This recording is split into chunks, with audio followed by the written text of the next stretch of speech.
ಉಡುಪಿ ಕಾಪು ತಾಲೂಕಿನ ಯಲ್ಲೂರು ಗ್ರಾಮದ ಕುಂಜೂರು ಶ್ರೀ ದುರ್ಗಾ ದೇವಸ್ಥಾನದ ಮುಂಭಾಗದಲ್ಲಿ ಗೋಪುರದ ಇಕ್ಕೆರೆಗಳಲ್ಲಿ ಸಂಗ್ರಹಿಸಿಟ್ಟಿದ್ದ ಇತಿಹಾಸ ಪ್ರಸಿದ್ಧ 2 ಶಾಸನಗಳನ್ನು ತುಳು ಲಿಪಿಯಲ್ಲಿ ಬರೆದ ತುಳು ಭಾಷೆಯ ಶಾಸನಗಳೆಂದು ಇತಿಹಾಸ ಸಂಶೋಧಕ ಸುಭಾಷ್ ನಾಯಕ್ ಬಂಟಕಲ್ಲು ಇದೀಗ ಖಚಿತಪಡಿಸಿದ್ದಾರೆ.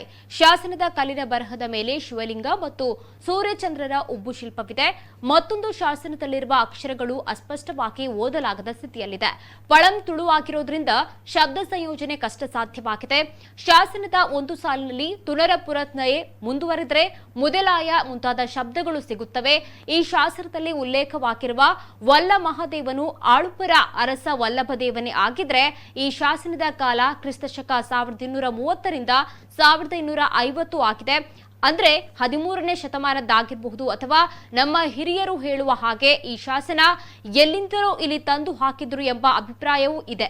ದೇವಸ್ಥಾನಕ್ಕೆ ಸಂಬಂಧಪಟ್ಟದ್ದು ಎನ್ನುವುದಕ್ಕೆ ದುರ್ಗಾದೇವಿಯ ಉಲ್ಲೇಖಗಳು ಅಷ್ಟು ಸ್ಪಷ್ಟವಾಗಿ ಎಲ್ಲೂ ಕಾಣುವುದಿಲ್ಲ. ಹೆಚ್ಚಿನ ಕಡೆಗಳಲ್ಲಿ ಶಾಸನಗಳನ್ನು ಉಳಿಸುವುದಕ್ಕಾಗಿ ದೇವಸ್ಥಾನಗಳಲ್ಲಿ ಜನ ಸೇರುವ ಮುಖ್ಯ ಸ್ಥಳಗಳಲ್ಲಿ ತಂದು ಹಾಕುವ ಕ್ರಮವಾಗಿದ್ದು ಅದು ದಾನ ಶಾಸನಗಳಾಗಿರುತ್ತೆ. ಇದು ಕೂಡ ದಾನ ಶಾಸನವಾಗಿರಲೂಬಹುದು ಅಥವಾ ದೇವಸ್ಥಾನಕ್ಕೆ ಸಂಬಂಧಿಸಿರಲು ಬಹುದೆಂದು ಜಾನಪದ ವಿದ್ವಾಂಸ ಕೆಎಲ್ ಕುಂಡಂತಾಯ ಅಭಿಪ್ರಾಯಪಟ್ಟಿದ್ದಾರೆ. ಈ ಕಾಲಘಟ್ಟದಲ್ಲಿ ತುಳು ಭಾಷೆಯಲ್ಲಿರುವ ತುಳು ಲಿಪಿಯಲ್ಲಿ ಬರೆದ ಶಾಸನವೊಂದು ಕುಂಜೂರಿನಲ್ಲಿ ಪತ್ತೆಯಾಗಿರುವುದು ನಮಗೆ ಸಂತಸ ತಂದಿದೆ ಅಂತ ಅವರು ಮೆಚ್ಚುಗೆಯನ್ನ ವ್ಯಕ್ತಪಡಿಸಿದ್ದಾರೆ.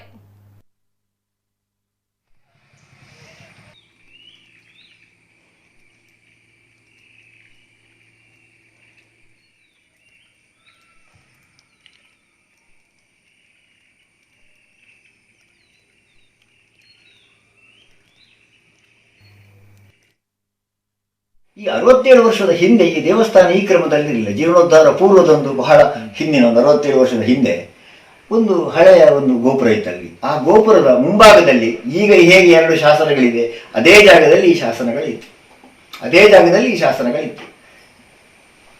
ನಮ್ಮ ಹಿರಿಯರು ಹೇಳುವ ಹಾಗೆ ಈ ಶಾಸನ ಎಲ್ಲಿಂದಲೂ ಇಲ್ಲಿ ತಂದು ಹಾಕಿದ್ರು ಎನ್ನುವಂತಹದ್ದು ಒಂದು ಅಭಿಪ್ರಾಯ ಇದೆ. ಯಾಕಂದ್ರೆ ಮೇಲೆ ಗುಡ್ಡದಲ್ಲಿ ಒಂದು ಇದು ಸಿಕ್ಕಿದೆ, ಮಾಸ್ತಿ ಕಲ್ಲೆಲ್ಲ ಸಿಕ್ಕಿದೆ.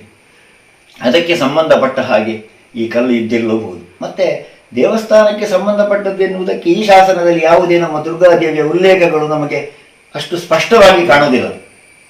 ಹಾಗಾಗಿ ಇದು ಮತ್ತೆ ಹೆಚ್ಚಿನ ಕಡೆ ಈ ಶಾಸನವನ್ನು ಉಳಿಸುವುದಕ್ಕೆ ಬೇಕಾಗಿ ದೇವಸ್ಥಾನಗಳಲ್ಲಿ ಅಥವಾ ಬೇರೆ ಬೇರೆ ಒಂದು ಮುಖ್ಯ ಸ್ಥಳಗಳಲ್ಲಿ ಜನ ಸೇರುವಲ್ಲಿ ತಂದು ಹಾಕುವಂಥ